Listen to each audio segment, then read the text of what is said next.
وزیر science and technology mister Fawad Chaudhry نے حال ہی میں بیان دیا ہے کہ ہم یونیورسٹیز کی بجائے مدارس بناتے رہے، اس لیے ترقی نہ کر سکے۔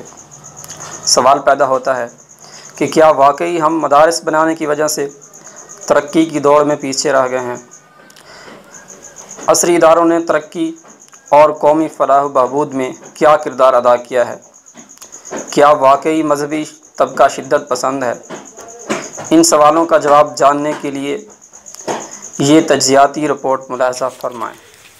شدت پسندی مذہب نہیں سکھاتا، بلکہ یہ انسان کا ایک فطری جذبہ ہے جس کو اعتدال میں رکھنے کے لیے مذہب حق کی رہنمائی لازمی ہے۔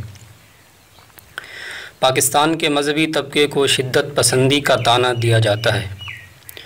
تعصب، نفرت، عصبیت، فرقہ واریت اور فتوے جیسے الفاظ سنتے ہی مذہب اور اہل مذہب کا نقش ذہن میں ابھرتا ہے، لیکن حقیقت یہ ہے کہ شدت پسندی، نفرت پسندی اور فرقہ بندی ہمارا قومی مزاج ہے۔ البتہ مذہب مخالف مذہب اور اہل مذہب کو بدنام کرنے کے لیے اتنا پروپیگنڈا کرتے ہیں کہ باقی ہر طبقہ فکر کی ایسی خامیوں پہ کسی کی نگاہ ہی نہیں جاتی۔ قومیت اور علاقائیت کے نام پہ نفرت بھی تو فرقہ واریت کے زمرے میں آتی ہے، لیکن اس پہ لب کشائی کرنے کی ہمت کسی کو نہیں ہوتی۔ اپنی سوچ و نظریہ اور مکتبہ فکر کو ہی حرف آخر سمجھنا اور اس بنیاد پہ دوسرے لوگوں کو حقیر جاننا، ان سے نفرت کرنا اور تحقیر آمیز لہجے میں ان کا تذکرہ کرنا، اگر شدت پسندی ہے تو پھر یہ مذہبی طبقہ سے خاص کیوں ہے؟ ہمارے لبرلز اور سیکولرز جو بذام خود بہت وسیع ذہن، کشادہ دل اور عالی ظرف کہلاتے ہیں، وہ بھی فریق مخالف کے متعلق یہی انداز اختیار کرتے ہیں۔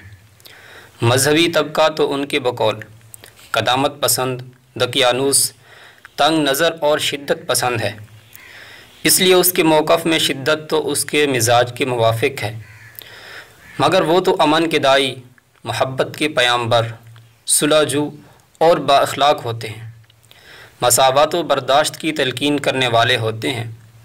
پھر بھی ان کے موقف میں مذہبی طبقے سے نفرت، ان کے نظریات کی تحقیر اور ان کے مقابل شدت کا انداز ہو تو پھر یہ کیسے شدت پسندی اور فرقہ بندی کے الزام سے بری ہو سکتے ہیں؟ ان کی گز بھر کی زبانیں دن رات مولویوں کے عیوب گننے میں لگی رہتی ہیں، مگر کوئی ان سے یہ کیوں نہیں پوچھتا کہ تم نے مولویوں کی غلط اقدامات کے مقابلے میں کتنے درست قدم اٹھائے ہیں؟ خاص طور پہ یہ سوال ہماری حکومت کے سابقہ وزیر اطلاعات اور لبرلز کے حالیہ وزیر الزامات جناب فواد چودھری صاحب سے کرنا چاہیے۔ موصوف کو مولویوں سے خدا واسطے کا بیر ہے، ہر ناکامی کے پیچھے انہیں مولوی کا ہاتھ دکھائی دیتا ہے۔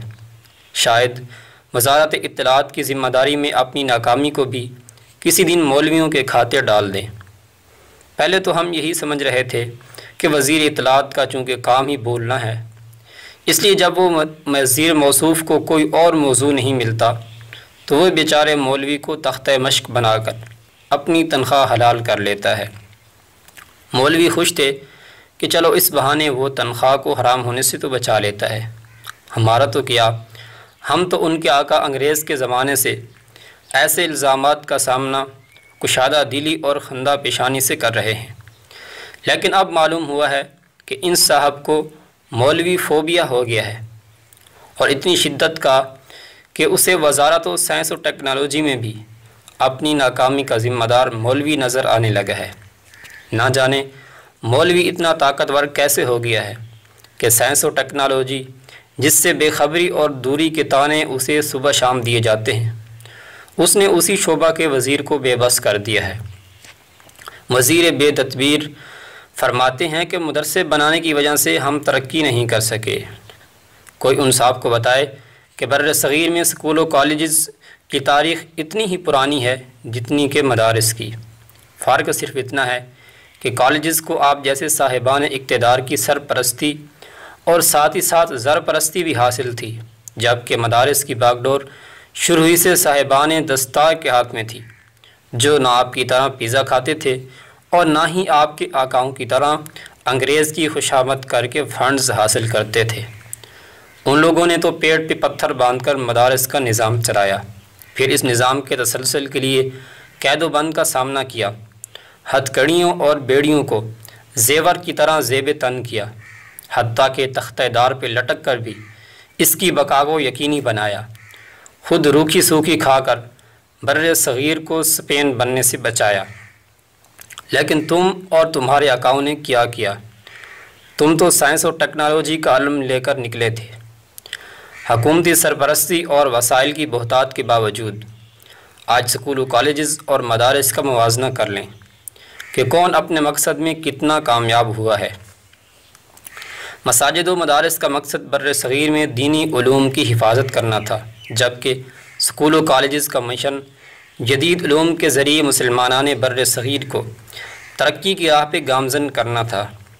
مدارس اپنے نصب العین میں اتنے کامیاب ہوئے کہ آج دنیا بھر سے طلباء یہاں حصول علم کے لیے آتے ہیں، لیکن جدید علوم والوں کی کارکردگی یہ ہے کہ دنیا کی پہلی 500 یونیورسٹیز میں ان کی ایک یونیورسٹی بھی شامل نہیں۔ مدارس نے مفتی تقی عثمانی حفظہ اللہ جیسے علوم کے بحر بے کنار پیدا کیے، جن کا لوہا عرب و عجم، مشرق و مغرب اپنے پرائے سبھی مانتے ہیں، لیکن ایسے اداروں نے آپ جیسے ٹوئٹو سلطان پیدا کیے ہیں جو دشمن کے ناکام خلائی مشن کا جواب کامیاب خلائی مشن کے بجائے ٹوئٹ سے دیتے ہیں۔ اگر موصوف نے یہ گلہ عوام سے کیا ہے کہ انہوں نے اپنی عطیات سے مدارس کو پروان چڑھایا ہے، تو انہیں بتا دیا جائے کہ MAO ہائی اسکول اور محمدن ایجوکیشنل کانفرنس کیسے قائم ہوئی، اس کا مقصد کیا تھا۔ عصری تعلیمی اداروں کے لیے بھی عوام نے بھرپور فنڈنگ مہیا کی تھی، حالانکہ انہیں معلوم تھا کہ حکومت وقت کی سرپرستی بھی انہیں حاصل ہے۔ حتیٰ کہ یہاں تک بھی بیان کیا گیا ہے بشرط صحت روایت مصنف کہ عصری اداروں کے بانیوں نے اس قدر زور و شور اور جوش و خروش سے چندہ مہم شروع کی تھی کہ اس کے لیے انہیں ایک طوائف کے سامنے ٹھمکے بھی لگانے پڑے۔